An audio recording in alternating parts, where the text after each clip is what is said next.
He is one of the most talented yet controversial artists of the 21st century. His career is shaped by amazing dancing and crazy musical success. So the question is, when does it all become too much when controversy meets talent? Hi, welcome to my YouTube channel. Today I'm going to be doing a celebrity deep dive on Chris Brown. If you really do enjoy this video, please leave a like and comment what other celebrity you'd want me to do a deep dive on. And if you want to take it further, please go and follow my Instagram because I'll be doing polls over there, interacting with you guys to see what else you want to see from me. And yeah, without any further ado, let's get into the video. So Christopher Morris Brown, later known as Chris Brown, was born on the 5th of May 1989 to parents Joyce Hawkins and Clinton Brown in Tabanook, Virginia. So Chris's mom actually worked at a daycare center and his dad was a corrections officer. And right from the jump, Chris's mom could spot something different within her son. As a child, he was described as energetic and loved entertaining people and was always singing and dancing. He performed at family gatherings, church events, and school plays long before he was famous. Chris himself has actually said that he used music as an escape after witnessing his mother get physically abused by his stepfather. As a child, Chris was actually inspired by artists like Stevie Wonder, Usher, and Michael Jackson. He was especially inspired by Michael Jackson to the point where he would watch his dance videos over and over and over again and repeat the moves until he got them right. Chris Brown was actually discovered at the age of 13, which is really, really, really young.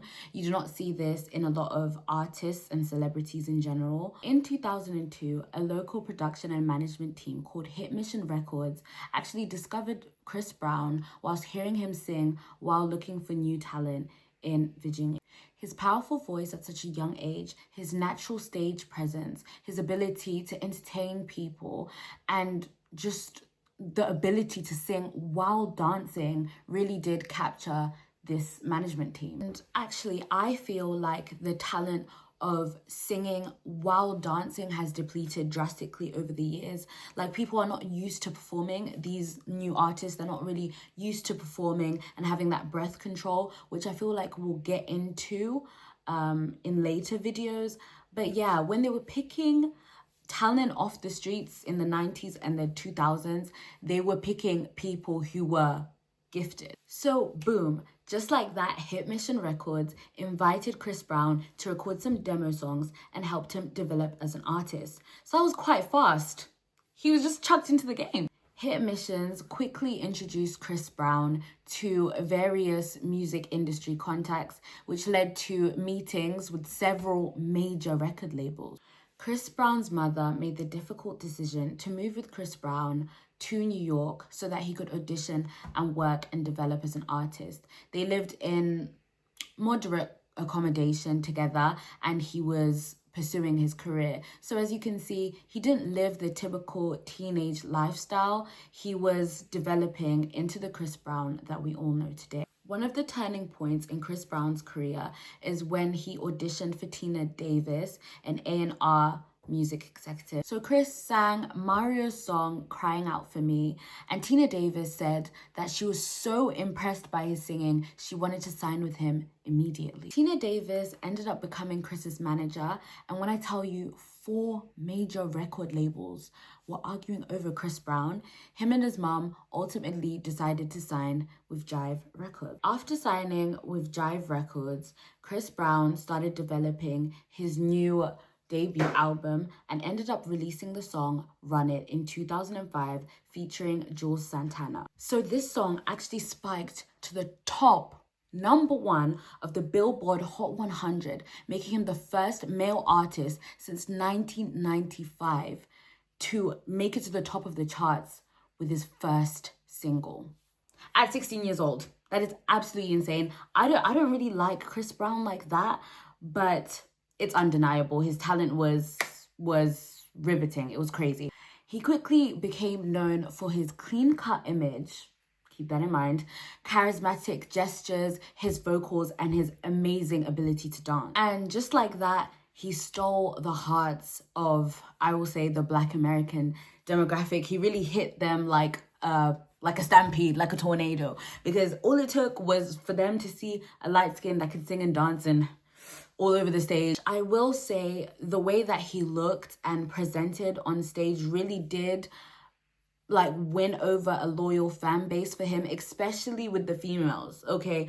And if you didn't know anything about the music industry, if you had the visuals to back up the talent, you're unstoppable, untouchable. We see this with examples that we will include in future videos. Subscribe. So some more hits, peaked to the top of the charts, like Yo, Excuse Me Miss, Give Me That, With You, Forever, and Kiss Kiss. And I'm not gonna lie, Yo, Excuse Me Miss, okay, that song went platinum in my household. I don't know about yours, but it went platinum in mine, okay? Not me saying that like I remember, but like I'm telling you, throughout my childhood, I've heard that song so many times. Like I'm pretty sure my sister was a Chris Brown listener, like an avid listener. So I was kind of like forced to like sing along and like do my little dance to his songs, but it really disheartened me because I don't like that man. I don't like that man. By 2008, Chris Brown was one of the biggest young stars in the world. So during his rise in fame, Chris Brown crossed paths with Rihanna and they quickly began dating in 2007. And like that, Chris Brown and Rihanna became one of the biggest power couples of music. People shipped them really, really hard and even expected them to get married and live out everyone's dream romance story. But all of that changed on the 8th of February 2009. The night before the Grammys, in LA, following an argument, Chris Brown physically assaulted Rihanna, and the pictures of her injuries quickly spread across the internet like a wildfire. Later, Chris Brown actually pleaded guilty to the felony assault and served 5 years probation, domestic violence counseling, and community service. Obviously, following this incident, Chris Brown's reputation and clean-cut image was permanently damaged. This boy that the public had essentially seen grow up and become this global superstar was capable of committing such a heinous felony against, the golden girl of the music industry, because obviously Rihanna was praised and adored for her musical talent as well. After this, radio stations stopped playing his music, sponsorships disappeared, and award shows distanced themselves. So he went on to release his album, Graffiti, in 2009, and this album actually underperformed compared to what everyone expected it to, and people considered his career over. In the coming years, from 2008 to 2011, Chris took a backseat when it came to the public eye. He stayed out of the media and took very little interviews. But in 2011, he came back with his album called Fame.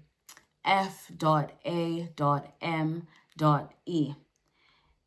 Yeah, he came back. This album featured songs such as Look at Me Now, Yeah, Yeah, Yeah, and Beautiful People. So it was apparent that Chris Brown was having his comeback moment because this song actually charted #1 and won him a Grammy, crowned the best R&B album. Despite the widespread criticism, he did maintain his loyal fan base. The album received mixed reviews, with some people praising him for not actually focusing on the public backlash, but actually hopping in the booth and making something worth listening to. Critics said that his vocals had matured and production was polished and there were undeniable hits such as Juices. However, other critics said that the album lacked cohesion, it was too long and inconsistent, and some of the lyrics were generic or vague. I personally listened to the album myself in an unbiased view, and I do think there are good songs in the album. However, I do think that he does make some sort of like soulless music. Like anybody can sing those lyrics, but it's just that it's Chris Brown, it's his voice, and also I bet his performances were just out of this world. I've seen videos and clips of him performing, and I think that he's a star performer. Like he really does have the gift, the drive, and the talent, but I just think the lyrics could do a little bit more, like even with his recent albums and recent releases. One little last opinion in this section of the video. I think that some of his latest releases, I'm not saying all, some of them you can put them in the same album or like, confuse them with other Chris Brown songs in the past.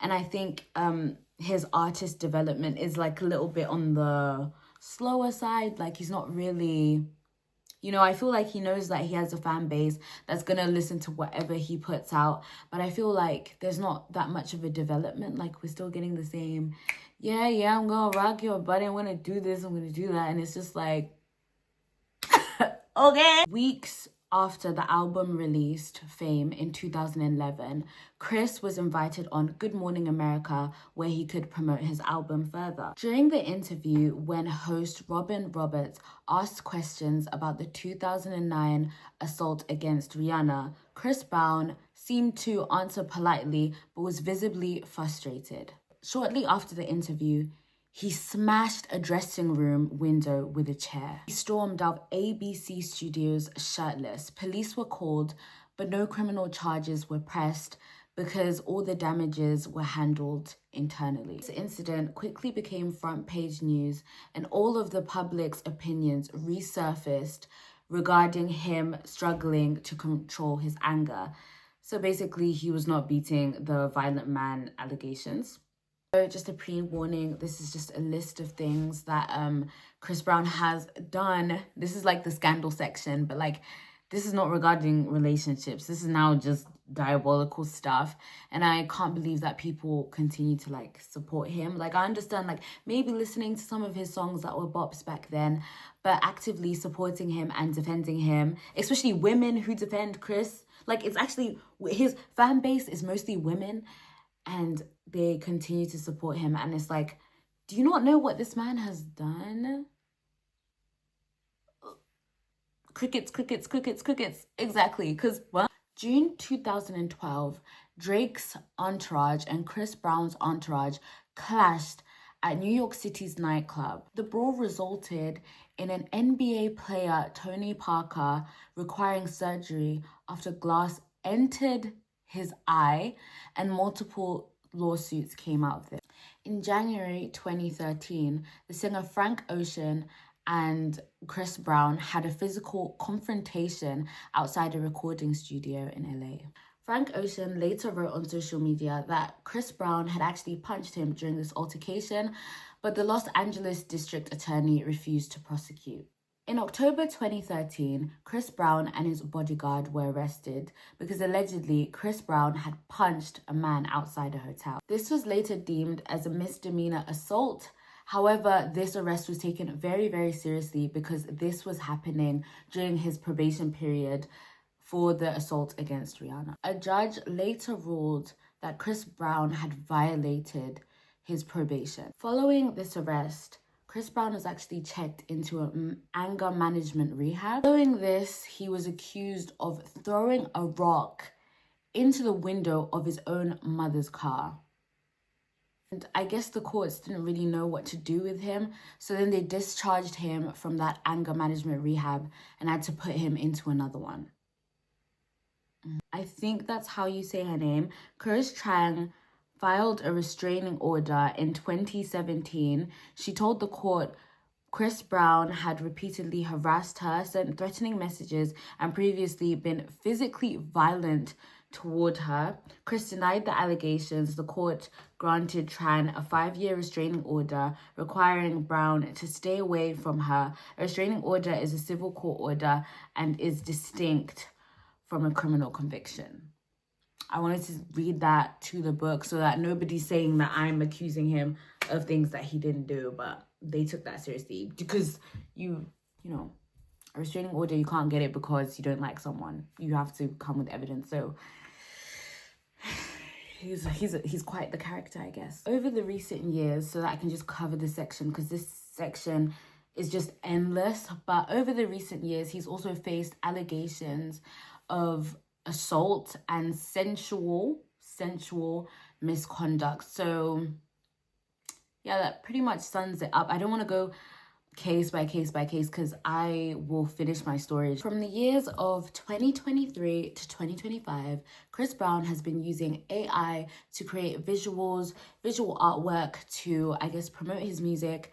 And I think for album covers, I'm not quite sure, allegedly album covers, but he's been using that AI. Fans have also expressed that it feels like he's taking away the authenticity and the, human nature and the rawness from the visuals and the creative arts of things, because obviously people know that AI is becoming part of everyday life, but when it comes to things like music and artistic work, people do value that rawness and that human authenticity that we feel like a robot and a machine cannot replicate, which I think is very valid. I'm not part of the Chris Brown fan base, but I understand how they feel. Critics have said upon the release of his recent pieces of art and just like music in general, they have said that his lyricism in the past, like when he was like rising to fame and when he had his breakthrough, his lyricism was better versus the lyricism he's using now. And I have taken my time to do my research and I've listened to the Chris Brown songs, and I do feel like he was expressing a lot of emotion in the past. Like he was talking about liking a girl, seeing her soul and all these beautiful things, and now he's talking about rip those clothes off. And I will say, when it comes to female artists, you guys beg for them to have this crazy development, talk about marriage, talk about aging, talk about your looks being different, like talk about new things, like we want to grow with you, but you guys don't have that same energy for the male artists. Chris Brown has been talking about ripping off our clothes since the day he rose to fame. Since the day. But you guys are begging Beyonce, Adele, guys, sing about real things, real raw things. But you guys let Chris Brown and people like Future just talk about bending over and us throwing back our assets. There was also quite a lot of chatter regarding his AI generated music video. An AI generated music video. And I know I've put my opinion all over this video because I'm a chatterbox. I have to let you guys know. What on earth? Chris Brown's story is one of the complex stories in modern music. On one hand, he's widely recognized as one of the most talented artists of our generation. He can sing, he can dance, crazy breath control, and amazing stage presence. Some people even comparing him to Michael Jackson. Now that's just a conversation for another day. His crazy influence on the R&B, hip hop, and pop community, yes, 3 genres, is absolutely undeniable. So you cannot say this man does not have a legacy. Impossible. On the other hand of this amazingly talented star, we have controversies and legal issues that we just simply can't ignore. Chris Brown's story isn't just about fame or controversy. It's about talent, accountability, redemption, and how public perception can still spark conversations about your legacy years later. That's all from me. Thank you for making it to the end of the video. And if you really enjoyed this or you have anything to add, please go comment down below and go follow me on Instagram so we can go conversate there and you can interact with me, tell me what you want to see and stuff like that. So yeah, that's all from me. Bye.